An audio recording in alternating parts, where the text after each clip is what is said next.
कल अपने विधायकों की बैठक में गिरिराज जी जो कुछ उन्होंने कहा, बाहर भी आगे जो कुछ कहा कि जो चीज़ें हो रही थी जाहिर तौर पे विचारधारा को लेकर, जो अपीजमेंट पॉलिटिक्स के खिलाफ, जो एक आप लोग कहते हैं अपीजमेंट पॉलिटिक्स, वो लोग कहते हैं कम्युनलिज्म फैलाया जा रहा है, उसको लेकर उन्होंने अपने एक तरह से अपना दर्द जाहिर किया कि जो चीज़ें हो रही थी वो मुझे बर्दाश्त के बाहर था, वो मैं बर्दाश्त नहीं कर पा रहा था। ऐसा क्या कर रहे थे आप लोग?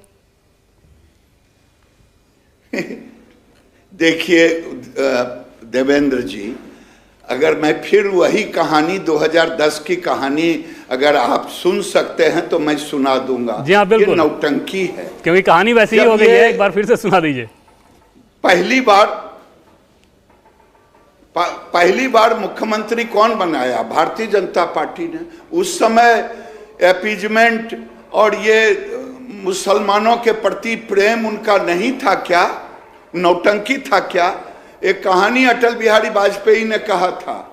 अटल बिहारी वाजपेयी ने जब जनता पार्टी में हमारी सरकार टूटी थी तो कहा, एक बूढ़ा और बुढ़िया, नाम नहीं कहूंगा किसी जात का, उससे कई लोग, और वो 80 वर्ष से ऊपर, तो एक रात बूढ़े ने बुढ़िया को जगा के कहा कि उठो उठो।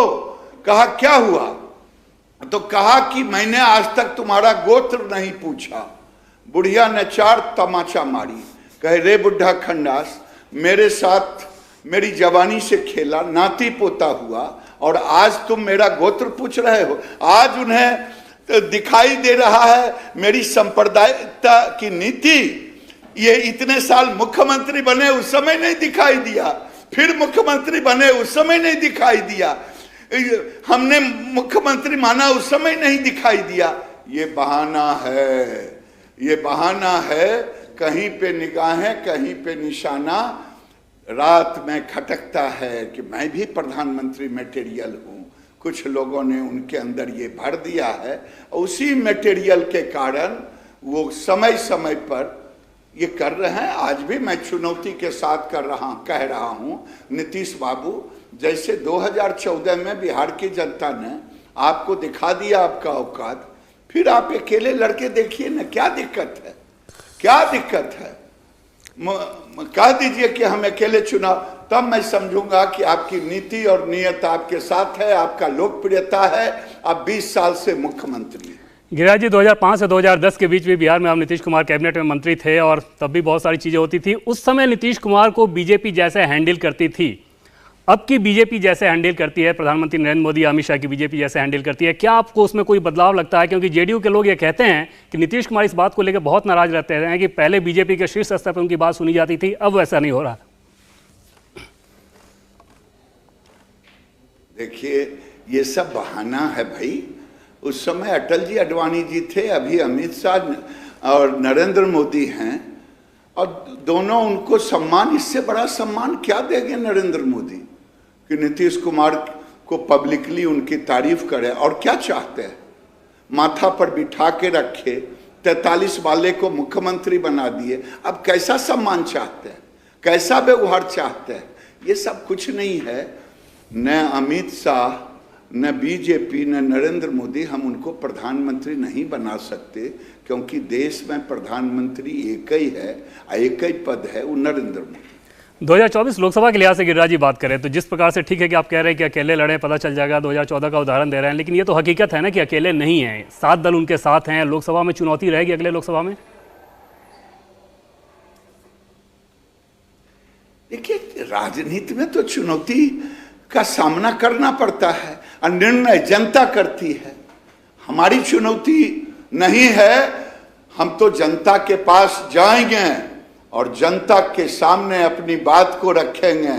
और मुझे पूरा विश्वास है कि तेजस्वी जी के चाचा, पलटू चाचा, और तेजस्वी जी के पिताजी की सरकार, जिसे हम कुशासन की सरकार मानते थे, और व्यवस्था, ये सब अब नए परिभाषित होकर के जनता के बीच जाएगा। कल आपके बहुत सारे नेताओं के गिरिराज जी बयान हम लोग सुन रहे थे, हालांकि आपका बयान वैसा नहीं था, लेकिन बहुत सारे नेताओं के बयान ऐसे थे जिसमें कॉन्फिडेंस नहीं दिख रहा था, रोने धोने वाला अंदाज ज़्यादा दिख रहा था कि नीतीश हमें छोड़ के चले गए। आज ये धरना प्रदर्शन, ये कार्यकर्ताओं का मोराल बहुत नहीं गिराएगा, मनोबल नहीं गिराएगा? नहीं, एक चीज जान लीजिए, भारतीय जनता पार्टी का कार्यकर्ता जो गांव में बैठा हुआ बोलता है वही गिरिराज बोलता है, वही जेपी नड्डा बोलता है, और किसी में रोने धोने का नहीं। हम में केवल एक ही है कि हम नीति और नियत को एक साथ लेके चलते हैं। इसीलिए जो लोग नीति और नियत को नहीं रखते तो वहां तो थोड़ा अलग दिखेगा। नड्डा जी का, क्योंकि आपने नड्डा जी का आपने नाम लिया, बीजेपी के राष्ट्रीय अध्यक्ष नड्डा जी के उस बयान का वो लोग बहुत जिक्र कर रहे हैं जिसमें उन्होंने ये कहा था कि विचारधारा के पे हम लोग रहे हैं तो क्षेत्रीय पार्टियां खत्म हो जाएगी, हम ही लोग रहेंगे। देखिए, उन्होंने एक नीति के तहत पूरे देश का चित्रण किया। वो नीति क्या है? जो आज क्षेत्रवाद है वो परिवारवाद में है। उन्होंने उसी का उदाहरण देके पूरे देश को कहा ये सब कुछ नहीं है भैया। रोने का मन हुआ तो आंख में गड़ी खुट्टी, जाने का मन पीएम मटेरियल कहलाने के बाद रात में नींद नहीं आती है, तो कुछ ना कुछ तो बहाना जनता के बीच में चाहिए ना। हिंदू मुसलमान, तुष्टीकरण, राजनीति, ये सब अपना बोल रहे हैं, जनता जानती है। बिहार की सरकार जो कुछ कर रही थी, कर रहा है जी जी, तेजस्वी यादव का भी जी, तेजस्वी यादव और लालू प्रसाद यादव को सलाह देना चाहेंगे क्या आप? हम कोई सलाह नहीं देते, उनको क्या सलाह दूंगा। यही नीतीश बाबू भ्रष्टाचार के खिलाफ बोलने वाले, यही नीतीश बाबू हर तरह के आरोप को लगाने वाले, हम सलाह नहीं देंगे। सलाह तो जनता देखेगी, सजा देगी। अच्छा, बिहार की सरकार जिस तरीके से काम कर रही थी, बस एक आखिरी सवाल, बिहार की सरकार जिस तरीके से काम कर रही थी, क्या आपको लगता है कि विचारधारा के स्तर पे बहुत कुछ चीजें ऐसी हो रही थी जो कि ठीक नहीं थी, खासतौर पे सीमांचल के इलाके में?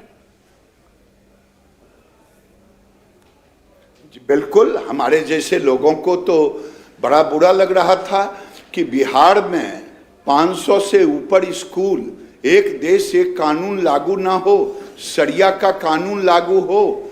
ये लालू जी के समय से चला, नीतीश जी के राज में फलते फूलते रहा, और मंत्री केवल कहते रहे कि मैं देखूंगा, जांच करूंगा।